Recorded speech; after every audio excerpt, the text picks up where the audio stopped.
Hello tenders, welcome to our geography class once again. Uh, Summer vacation is over. We are beginning once again the new session. However, we have to stay back in our own homes, and obviously, as you see that I am also wearing a mask. This is going to be the practice for coming many days, and I remind you that whatever we are going and we are going to do and we are doing in terms of our teaching and learning studies, dear tenters, it is important for you to remind yourselves that your time for your final exams, that means for your board exams of 21, is nearing. So you cannot deserve or cannot spend time in vain. So use your time and get ready for your board exams. You have got hardly 6 months left for your mock exams, and as you know, this year what is happening, the decision is still pending whether your board exam marks will be on the basis of your internal assessment or your pre-board exams. So keep your fingers crossed, take seriously. Who knows, in your time also the pre-board exams or internal assessment will be considered or taken into serious task for SI, giving you the board exam marks. So dear children, wish you all the best. Start once again. We are proceeding from where we have started or left last time. This is the water resource, and from today we'll be continuing with the storing mechanism. So we are just continuing from where we left regarding the chapter or about the chapter about water resources. So storing mechanism, we have already discussed about the traditional methods. Coons, they're very much prominent in the third desert. The bamboo drip irrigation, they're mostly found in the northeastern hilly regions. Cool irrigation, which is actually drip irrigation also, it is very much found in the trans-Himalayan or trans-Himalayas regions. There is a use of melting of glacier water. Johads, we have already discussed in the last chapter class. It is very much found in the central India. And Vandaras, it is also very much prominent in the Deccan Plateau, and so on. There are so many traditional methods, and there are some modern methods. You must be wondering what is traditional methods and modern methods. See the subtopic we have given, the storing mechanism of water resources or water. The modern methods are the rainwater harvesting, we have discussed in detail in the previous class. Then pit recharge. Pit is a kind of depression, it is a kind of aquifer, the water reservoir to recharge the shallow aquifer. This is a pit recharge. Trenches. Trenches are like canals. They are not canals. Canals are much bigger in size and length and width. But trenches are small, you can say semi or sub canals, you can say. They are very much used to collect water. Shallow trenches are constructed. And filtration tank. This is a little bit part of water harvesting. The roof water is collected in the filtration tank. And in the next one we'll be talking about this is a major topic, what we say, irrigation. What is irrigation? Irrigation is the artificial application or supplying of water to land for better or greater yields, means for greater harvest. The population in India is increasing by leaps and bounds, by means is increasing very rapidly, but the amount of cultivable land in India is very much limited along with its water supply capacity. So we do need to make more agricultural fields and products. Agricultural products we need to eat, and there are many other agricultural products without which our living becomes very difficult. So besides the monsoon rainfall in India, which is erratic, unevenly distributed, very uncertain, comparatively hot climate, all these points have come in the first chapter of your English, your geography. This is called the climate of India. This is very important. That is the feature of Indian climate. Let me repeat once again. That is, India's monsoon rainfall is erratic. That means it is not evenly distributed. Unevenly distributed means throughout the year it doesn't rain continuously, and it is not well spread throughout the what is called India. Uncertain, some year it may happen, some year it may not happen. And comparatively hot climate India is called, that is called monsoon. Though it is monsoon, but we have the Tropic of Cancer is passing through the middle of India, so it is more or less hot climate throughout India.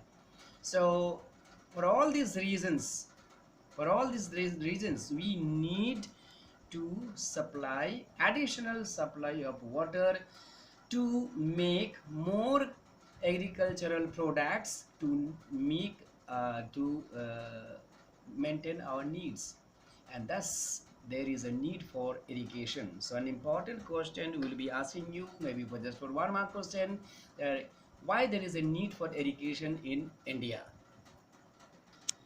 So you can see some of the examples, the pictures of things we are discussing about here. The kunds, mostly found in the Rajasthan, Gujarat areas.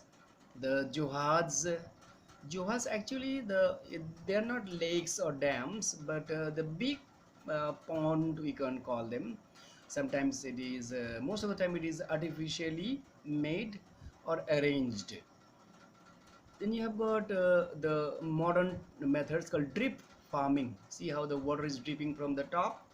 And I was talking about the trenches. The trenches are, you can see, they are not as wide as the canals, but these trenches do supply also water, and whenever there is a requirement of water, this is pumped out, or whichever way device they use to irrigate this water from the trenches.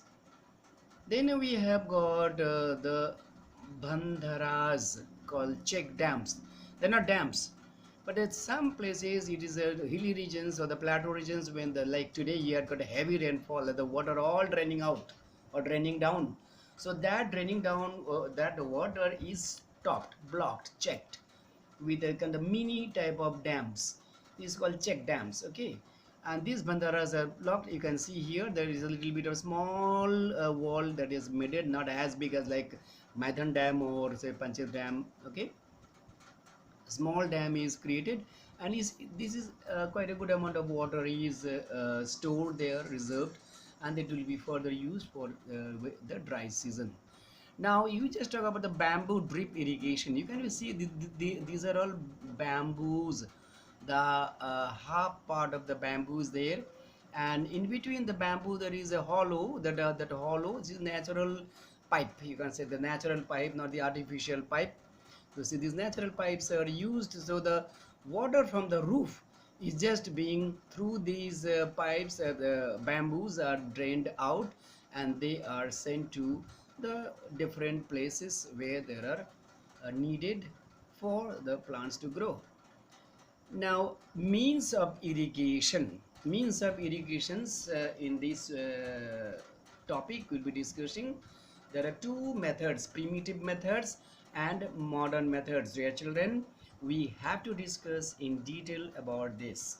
The wells are using of surface water in the well, tanks, then inundation canals and sprinklers. Now all we shall discuss in detail. Wells, this is the surface water kept in some ditches. Wells can be natural, wells can be dug out also. So wells are of three types. Unlined wells means they are also known as called kacha wells. That means the embankment of the well are not made of bricks or concrete cemented. They are actually cheaper and easier to build. Lined wells is just compared to unlined. Lined wells, they are called pakka wells in India, and they are lined with bricks or cement. The concrete, the embankment of the wells is concrete. These are expensive. Why? Because you have to make it, build it. Okay, you will make it, build it. And they are more reliable to store water because the seepage through the embankment or through the sides of the walls is less. So the storing of water is comparatively much more in the lined wells than the unlined wells. Now, beside the wells, there are called tube wells. I don't know how many of you have gone to the extreme, the other side of the field in the corner. There is a tube well in our school campus, and you can see on the roadside there are many tube wells. What is a tube well? Is a large reserve of water is pumped out by using the tube wells. Obviously, we don't use the surface water, but the water which is stored inside, it's called the tube well and water table. So these two terms are very much associated. The water which is present under the surface or inside the is called soil, that is pumped out uh, by means of tube wells, and the tube well is made by digging a deep bore. Now we'll be discussing about some of the important informations regarding wells. Now, you must have a comparative studies between the well irrigation and tube well. You can see the picture very clearly. We are talking in terms of irrigation, not for our domestic purpose mainly. And for information, in many villages, obviously these are agriculture is done in the village area. Okay, so in many villages, even this well water as well as call the tube well, they are used for drinking purpose also. But now we are discussing about this only and only about our irrigation purpose. So you can see a woman is taking water out and irrigating her piece of land which is cultivating, and of course is a tube well here we are not using now, but this is the picture can tell you. Now, what are the advantages of the wells? The advantages of the wells is easy to dig. Wells easily accessible to farmland. They're cheaper to construct. Farmers have control over the supply of water. On the other hand, the tube well can irrigate larger areas. You can see the well is whatever the capacity of the water is, only that much is used, and it can be used for the small piece of land to cultivate. On the other hand, the uh, tube well is called, sometimes it's called bore well. Okay, so it has got right from the deep inside the earth, it takes out the water, so lots of storage is there, so they can easily irrigate larger areas. Irrigate, of course, yes, it can be helpful even in dry period. Okay, they even see wells may get dried up during the dry period, but where is tube wells water, there may be water in the dry period also, because as I told you earlier, uh, tube well takes the water from the inside surface of the earth, whereas well water is on the surface. So whatever the physical conditions, maybe due to extreme heat, the water gets evaporated and they get less water or dried up. But tube well can get water even the dry season also. Then water is not polluted. You can see this is all covered, this is open, so for various reasons this can be polluted, but this tube well water is not polluted. And tube well water is not so much affected by failure of rainfall. That means if one year the rainfall doesn't occur so nicely or heavily, but still there will be storage of water inside the surface, that you know. Now, disadvantages. Disadvantages for the well: they may dry up as they are not very deep during the dry season. They can irrigate smaller areas. For well, it is time taking. Normally, people who use the wells for cultivation, they are comparatively poor people.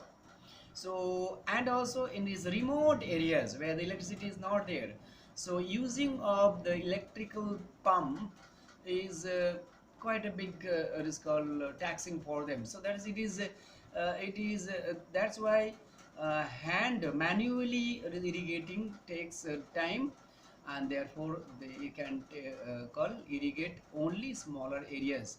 It is time taking too, mostly done manually. Manual means using their own hand, and of course physical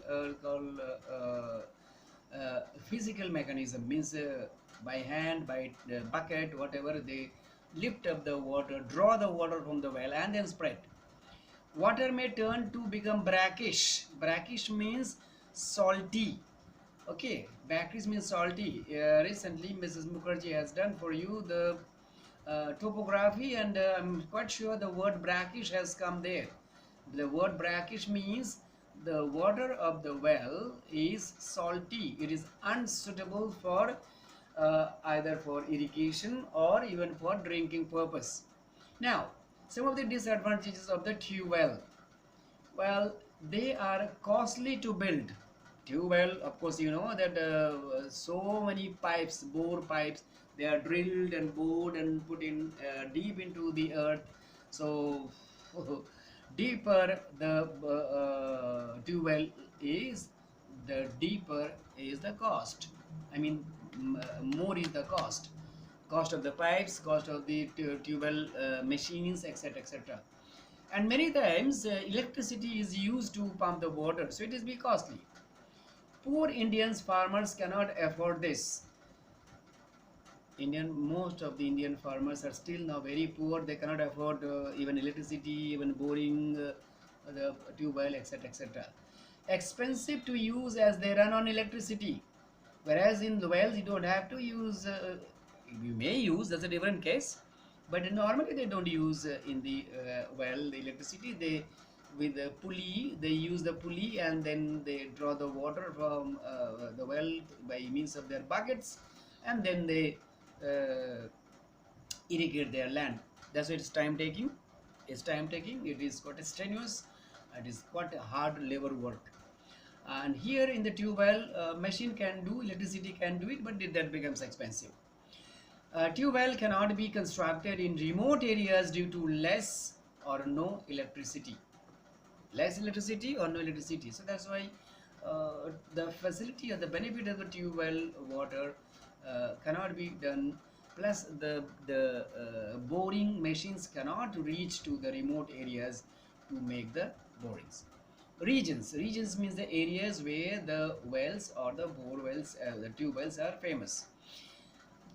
Wells are mostly found in northern plains, and remember, Uttar Pradesh leads in well irrigation. Children, please know by this time your ICSE question pattern. They don't ask you the entire chapter or write a big huge historical stories. They will pinpoint the question: which state in India or which region in India is the maximum well users for irrigation? Obviously, your one word answer is Uttar Pradesh. So that's why you need to study in detail. Now, wells are also found, irrigation is also practiced in West Bengal, Haryana, Punjab, Bihar, etc., etc. Why this well irrigation is popular in the northern plains? And the answer is because in the northern plain the soil is soft, porous, not porous, sorry, it is a spelling mistake, it should be porous, and the water table is not so low. Now, tube wells mostly found in alluvial plains of Punjab, Uttar Pradesh, Haryana, Bihar, Rajasthan, and West Bengal. First question is why? why the tube wells are found in these regions? And it's a big question. It's only one more question, but it's a good question. Because the soil is soft and easy to drill to bore. And therefore, you see this orange part is important for you. This is why tube wells are not very popular in the peninsular India. Because in peninsular India or the southern part of India, the soil is very hard and rocky. So the drilling machine finds quite difficult to bore the pipe into the surface, into the earth. So therefore, it is another important point to be noted that tube wells as well as wells, especially tube wells, are mostly popular in the northern hemisphere. Our next point of discussion is the tank irrigation. What are tanks? Tanks are natural large hollows or ditches to collect water. You can see in the picture, and their embankments may be kacha or pakka. There are some natural ones, but there are some not artificial. That's people do dig and make tanks. Water collected in the tanks is used for cultivation during the dry periods. Now, tank irrigation is very popular and prominent in the Deccan Plateau compared to the wells and tube wells. Wells and tube wells are very prominent in the northern hemisphere, whereas tank irrigation is very popular in the Deccan Plateaus. These are the conditions or the situations or the points to be noted for the answer why tank irrigation is more prominent in the Deccan Plateau. Because there are many natural depressions due to the uneven terrain in the Deccan Plateau.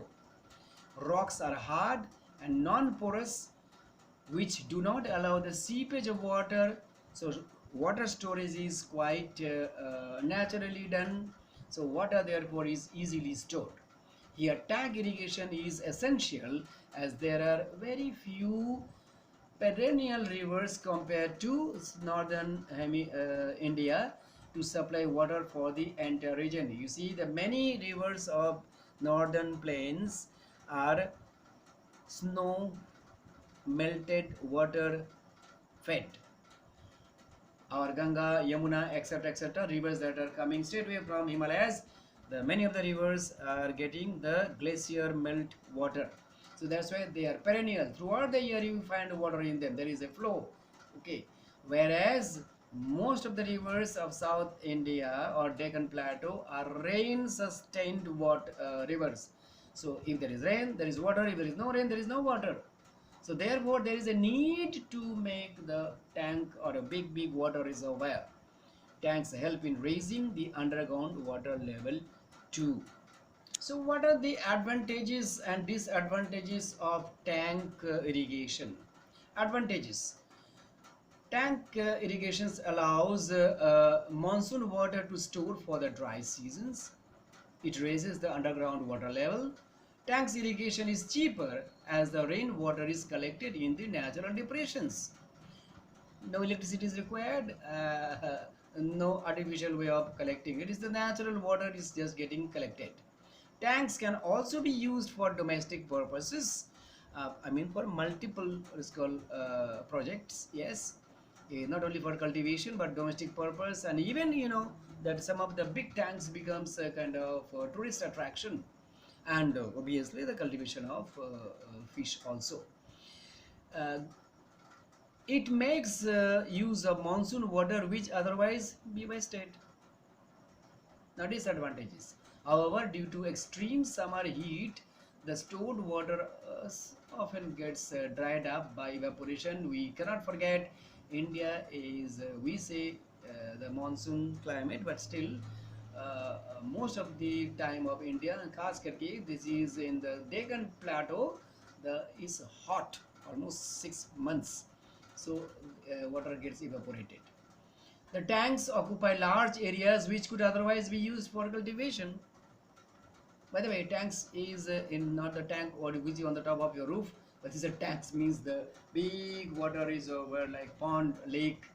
Okay, those who are from Jharia, you can say Rani Talao, Raja Talao, See, Talao and tanks are more or less the same. But however, these tanks are much more bigger than those Rani Talao and Raja Talaos. Tank water contains less minerals as silt or sediments get deposited, settled at the bottom of the tank. Therefore, this water is absolutely, if not absolutely minerals free, but they are minerals free. So because of this siltation, which is quite common, the water is not very good for cultivation. The main areas of tank irrigation, mostly South India, Deccan Plateau, Tamil Nadu, Karnataka, Andhra Pradesh. Again, we will ask you question, which regions of India, or name a state which is very much prominent for tank irrigation. So your first answer is Tamil Nadu. Okay, Tamil Nadu, Karnataka, Andhra Pradesh, Odisha. They are also found in Maharashtra, West Bengal and Madhya Pradesh. Canals are big water channels taken out from the rivers to divert the water to the farming lands. So they are connection between the big river and the farming land. Canals are the main source of irrigation in India. Now there are two types of canals. One is called the inundation canals and second one is the perennial canals. Inundation canals, these are taken from the rivers without any dams or barrage directly. So there is no controlling. Okay, when there is water in the river, though there is water in the inundation canals also. They supply water mostly during rainy seasons. Imagine, remember this point to be noted. Inundation canals supply water mostly in the rainy seasons. Very useful for controlling of floods. There is no regulator to check the flow. There is no floodgates. Construction cost is cheaper because there is nothing to construct actually. Only the canals are sometimes made, and there are some other the natural canals are also there. And they irrigate comparatively much small areas. They're not very dependable. Whereas perennial canals, these are made along with the building of dams, weirs and barrages. They supply water all through the year as they supply water from the storage. River water is stored and they are supplied as the need, whenever the need is. The cost of construction is quite high obviously in the perennial canals because the reservoir capacity is also quite high, and these canals irrigate larger areas. They are very much dependable because the water is stored and can be used in accordance to the need. These canals are more reliable and profitable, due to which Punjab and Haryana became the granaries of India. Granaries, the prairie is known as granaries of the world. Prairies in North America. Now this is known as the granaries of India, Punjab and Haryana. So you have got two names. Which two states are very good or famous for using canal irrigation? Obviously Punjab and Haryana. Now advantages and disadvantages of the canal irrigation. Well, the advantages, water may be supplied all through the year or whenever required. Now, when you say advantages and disadvantages, we are talking about both the inundation canals and the perennial canals. Very large areas can be irrigated. Inundation canals can be very helpful to control floods. Disadvantages, the construction of canals, especially perennial canals, are costly. Sometimes the fields get overflooded due to excess of water in the canals. When you talk about the inundation canals has no check dams. Canals occupy a lot of cultivable lands, otherwise those lands could have been used for cultivation.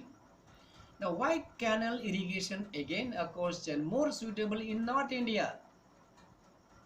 One more question. Answer. Because the rivers of the northern plains are perennial. The land is quite soft because of the alluvium, so the building or making of the canals are quite easy. Demand of irrigation is more in the northern plain as the arable land in northern plains is higher. The northern plains are comparatively fertile, So the cost of the construction of the canals can be easily compensated. They invest, but the cost comes from the harvest of the crops. And the main areas of the canal irrigation, obviously Punjab, Haryana, the first two names, and then Uttar Pradesh, West Bengal, Bihar, and in the peninsular India in some part. The network of canals in Kaveri Delta in the south, Kaveri is the river, one of the major rivers of south in the Deccan Plateau is the Kaveri, is quite famous, and you can see in the picture the canals, canal irrigation, which is canals are little wider and longer than the trenches. Next topic is very interesting, called the sprinkler irrigation. Is not playing with water as you do. Some of you do take the hose pipe and play with throw water at each other, and sometimes the police also to chase the mob. They use the hose pipe and sprinkle water on them. However, this is the same method we are using here for the cultivation. Now, sprinkle irrigation, as you see in the picture, you can see sprinkler irrigation is a method of applying irrigation water which is similar to natural rainfall. Now, natural rainfall occurs and it falls from heaven, I mean from the cloud, but it artificially we make it. Obviously, it is costly. It's costly. Water is pumped and so many machineries, pipe, etc. all are used. Water is distributed through a system of pipes, usually by pumping. It is then sprayed into the air through sprinklers so that it breaks up into small water droplets like raindrops which fall to the ground. Advantages and disadvantages of sprinkler irrigation. Advantages: there is no loss of water. There is no loss of water by evaporation or seepage. There is no question, because water is supplied only when there is a need, and of course the water is inside the pipe, so there is very little or no loss of water by evaporation. Suitable for all types of soil. It can be used for any type of soil for doing anything. It increases yields and checks soil erosion. There is no overflow and flood of the water, so that there will be the checking of soil erosion. Disadvantages: well, the cost is very high. Higher initial cost because of machinery, because of the pipe, because you have to water up to pump, use of electricity, etc., etc. It is helpful for small land areas due to less capacity of the supply of water. Obviously, it cannot, a very large area cannot be done.